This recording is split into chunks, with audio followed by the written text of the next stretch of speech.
નમસ્કાર વિદ્યાર્થી મિત્રો, ફરી એકવાર તમારું સ્વાગત છે અમારી યુટ્યુબ ચેનલમાં.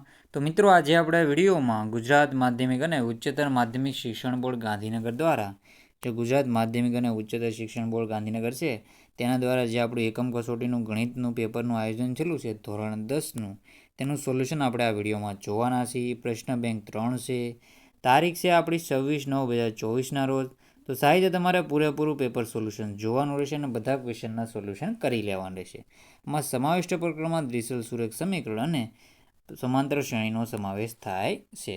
તો સાહિત્ય પૂરેપૂરું પેપર સોલ્યુશન જોજો. તો મિત્રો, આપણે પેપર સોલ્યુશન સ્ટાર્ટ કરી દે પહેલાં જો તમારે આની પીડીએફ જોતી હોય તો મિત્રો આપણી ટેલિગ્રામ ચેનલ અને આપણી વોટ્સઅપ ચેનલ લિંક તમને ડિસ્ક્રિપ્શનમાંથી મળી જશે, તેને જોઈન કરી લેવાનું રહેશે. અને ચેનલમાં નવા હોય તો ચેનલને સબસ્ક્રાઈબ કરવાનું ભૂલતા નહીં. તો આપણે વિભાગીય છે, નીચે આપેલ ક ખમાંથી કોઈપણ 3 પ્રશ્ન પસંદ કરીને વિભાગીય તૈયાર કરવો. તો પહેલું છે એમાં કમાં નીચેનું વિધાન સાચું બને તે રીતે યોગ્ય વિકલ્પ પસંદ કરીને ખાલી જગ્યાઓ પૂરો. 1 ગુણનો ક્વેશ્ચન રહેશે. તો પહેલું છે એમાં વિવેક અને જોસેફ ગણિતના કોયડાની રમત રમી રહ્યા છે. વિવેકે જોસેફને કોયડો પૂછ્યો કે બે સંખ્યાનો સરવાળો 14 છે, તે બે સંખ્યાનો તફાવત 4 હોય તો તે મોટી સંખ્યા કઈ હશે? તો બે સંખ્યાનો સરવાળો અને તફાવત આપણે જોઈએ તો એક 10 હશે અને એક હશે 4. તો એમાં આપણો જવાબ શું આવશે? જો તફાવત આપણે કહી તો એમાં મોટી તફાવત 4નો એટલે વચ્ચેનો તફાવત ગણી તો આપણે એક 9 હોઈ શકે અને એક બીજું 5 હોઈ શકે. તો 5 ને 9 14 થઈ જાય અને વચ્ચેનો તફાવત આપણે ગણી તો 4 છે. તો આવી રીતે પણ કહી શકો અને જવાબ રહેશે આપણો 9 જવાબ કહી શકો. પછી છે દ્વિસલ સુરેખ સમીકરણ માટે જો a1/a2 બરાબર b1/b2 બરાબર c1/c2 હોય તો સમીકરણ યુગ્મને ખાલી જગ્યા ઉકેલ મળે છે. તો એમાં આપણો જવાબ રહેશે અનંત ઉકેલ મળે છે. તો જવાબ આવશે બી. પછી આગળના ક્વેશ્ચન છે એનો જવાબ જોઈ લઈ. ત્રીજા નંબરનો ક્વેશ્ચન છે દ્વિસલ સુરેખ સમીકરણ યુગ્મ 2x - 3y બરાબર 8 અને 4x - 6y બરાબર 9ની આલેખાત્મક રજૂઆત મળે છે. તેમાં આપણો આન્સર શું રહેશે?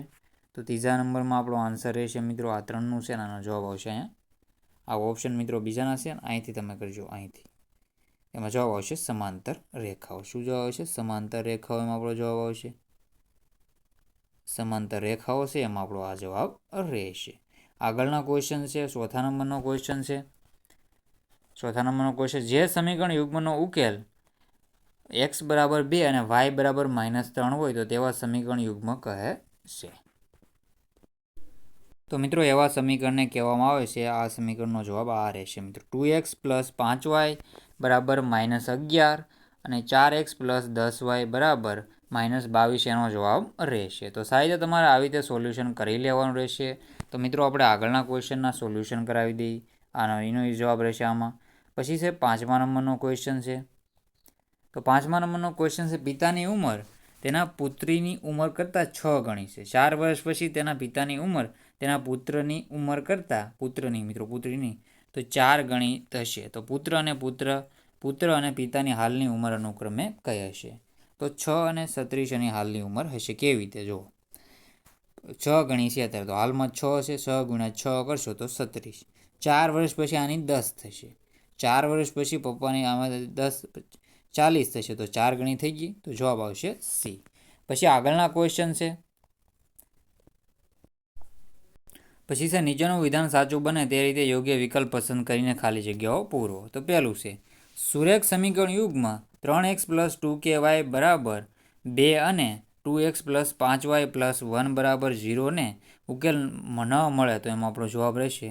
એમાં શું જવાબ રહેશે આપણો? એમાં આપણો જવાબ રહેશે 3/માં આપણે જોઈએ તો 15/4 છે, એમાં આપણો જવાબ મળશે નહીં. પછી છે સુરેખ સમીકરણ યુગમાં ax + 3y બરાબર 7 અને 2x + 6y બરાબર 14 ને અનંત ઉકેલ મળે તો એમાં જવાબ આવશે 1. પછી આગળનો ક્વેશ્ચન છે. તો આગળનો ક્વેશ્ચન છે ત્રીજા નંબરનો ક્વેશ્ચન જો x બરાબર a અને y બરાબર b એ સમીકરણ યુગમાં x - y બરાબર 2 અને x + y બરાબર 4નો ઉકેલ હોય તો a બરાબર અને b બરાબર જવાબ આવશે. તો એમાં આપણો જવાબ આવશે 3 અને 1. શું જવાબ આવશે? 3 અને 1. પછી છે ચોથા નંબરનો ક્વેશ્ચન.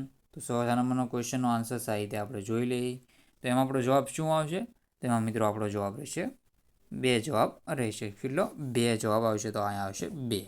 તો સાહિત્ય આવી રીતે તમારે જવાબ કરી લેવાનો છે. આમાં 3 અને 1 આવશે. પછી તે 5મા નંબરનું જો 3x પ્લસ એમાં 3x પ્લસ 2y બરાબર 5 અને 2x પ્લસ 3y બરાબર 10 તો x પ્લસ y બરાબર, તો આમાં આપણો જવાબ આવશે 3. તો સાહિત્ય મિત્રો આવી રીતે તમારે ખાલી જગ્યાના ક્વેશ્ચનના આન્સર જોઈ લેવાના રહેશે. પછી આગળના ક્વેશ્ચન છે ખરા ખોટા છે, તો આપણે ખરા ખોટા જોઈ લઈએ સાહિત્ય. તો પહેલું છે રિસલ સુરેખ સમીકરણ માટે શું છે? સમીકરણ માટે જો A1ના છેદમાં A2 અને આપણે જોઈએ તો B1ના છેદમાં B2 હોય તો સમીકરણ અનંત ઉકેલ છે. તો એમાં આપણો જવાબ શું રહેશે? તો એમાં આપણો જવાબ રહેશે મિત્રો આ વિધાન ખોટું રહેશે. પછી સમીકરણ યુગ્મ 8x માઇનસ 3y બરાબર 1 અને 3x પ્લસ 2y બરાબર 16 હોય તો એક ઉકેલ છે 2 અને 5 મળે છે, તો બિલકુલ સાચું વિધાન રહેશે. તો આગળના ક્વેશ્ચનનો જવાબ જોઈ લે મિત્રો. તો આગળના ક્વેશ્ચનનો જવાબ શું આવશે? તો આકૃતિમાં લંબચોરસ ABCD દર્શાવેલ છે તે પરથી x અને yની કિંમત અનુક્રમે 22 અને 8 છે. તો એમાં જવાબ શું આવશે આપણો? તો જોઈ લો મિત્રો આવી રીતે તમારા ક્વેશ્ચનનો આન્સર તમારે જાતે દેવાનો રહેશે. તો આપણે આગળના ક્વેશ્ચન જોઈ લઈએ હવે. તો ચોથા નંબરમાં આપણો જવાબ શું આવશે? ચોથા નંબરમાં આપણો જવાબ આવશે સાચું.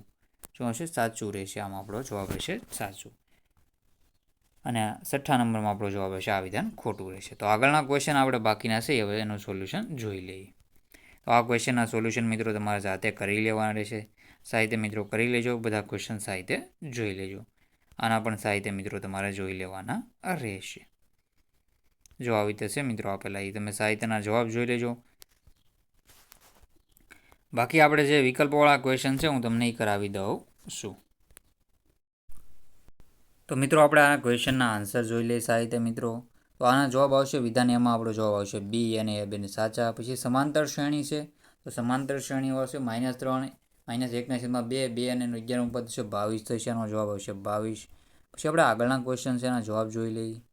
તો એમાં આપણે જોઈએ તો ત્રીજા નંબરનો ક્વેશ્ચન છે. ત્રીજા નંબરમાં આપણો ક્વેશ્ચનનો જવાબ આવશે મિત્રો ડી જવાબ આવશે. ઋણ પૂર્ણાંક અને ધન પૂર્ણાંક અથવા શૂન્ય હોઈ શકે. પછી છે પ્રથમ n ધન પૂર્ણાંકોનો સરવાળો. તો એમાં આપણો જવાબ શું આવશે? તો એમાં આપણો જવાબ આવશે n+1. તેનો જવાબ આવશે બી જવાબ આવશે. શું? n+1 બી જવાબ આપણો સાહિત્ય કરવાનો રહેશે. પછી આગળના ક્વેશ્ચન છે. તો આગળના ક્વેશ્ચન 5મા નંબરનો ક્વેશ્ચન છે. તેમાં તમારે બંને ક્વેશ્ચન વાંચી લેજો. એનો જવાબ તમને બધાને હવે કહી દઉં છું. તો ખાલી તમારે સીધા જવાબ જોઈ લેવાના રહેશે. તો આમાં આપણો મિત્રો જવાબ આવશે A, B અને Cમાંથી બી આપણો જવાબ સાચો રહેશે. આગળનો ક્વેશ્ચન છે નીચેનું વિધાન સાચું બને તે રીતે ખાલી જગ્યાઓ પૂરો. તો ખાલી જગ્યાઓ મિત્રો આપણે પૂરી નાખીએ સારી રીતે. તો સારી રીતે તમે ચેનલમાં નવો હોય તો ચેનલને સબસ્ક્રાઈબ કરવાનું ભૂલતા નહીં. કોઈ સમાંતર શ્રેણી માટે A9 બરાબર શું જવાબ આવશે? તો A+8D. પછી છે સમાંતર શ્રેણી -11 -8 -5 છેલ્લે 49નું 7મું પદ કયું હશે? તો એમાં આપણો જવાબ આવશે મિત્રો શું આવશે? જવાબ 7. પછી છે સમાંતર શ્રેણી માટે A18 -A14 બરાબર 28 હોય તો તેનો સામાન્ય તફાવત કેટલો થશે? તો 7 એનો જવાબ રહેશે. પછી નીચે આપેલ શ્રેણીમાંથી કોઈ પણ શ્રેણી નથી. કઈ શ્રેણી નથી? તેમાં આવશે 2, 8 અને 16 શ્રેણી નથી. અને આ છે લાસ્ટમાં 5મા નંબરના ક્વેશ્ચનનો આન્સર આપણે શું રહેશે? તમારે કોમેન્ટ કરીને મિત્રો તમારા આનો જવાબ જણાવવાનો રહેશે. તો એમાં જવાબ આવશે હું તમને જણાવી દઈશું 14 એમાં આપણો જવાબ રહેશે. તો બાકીના ક્વેશ્ચનના સોલ્યુશન મિત્રો આપણે પછી કરાવી દઈશું. તો સાહિત્ય તમારે વિડીયોમાં બન્યા રહેજો અને પૂરેપૂરો વિડીયો જોજો. તો મિત્રો વિડીયોને એન્ડ કરીએ છીએ. જય હિન્દ, જય ભારત.